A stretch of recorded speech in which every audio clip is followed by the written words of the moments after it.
of your dry ingredients and then you mix all your wet ingredients. You combine them together and make like a dough ball, and then you let it rest. And it'll rise and double in size in 1 to 2 hours. And then you pound it down to degas it a little bit.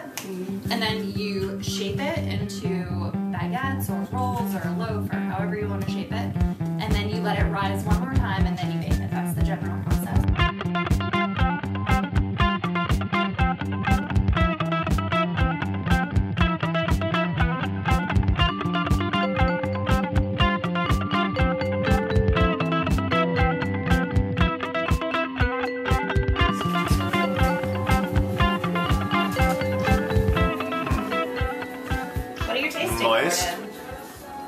Moist, flavorful, rich,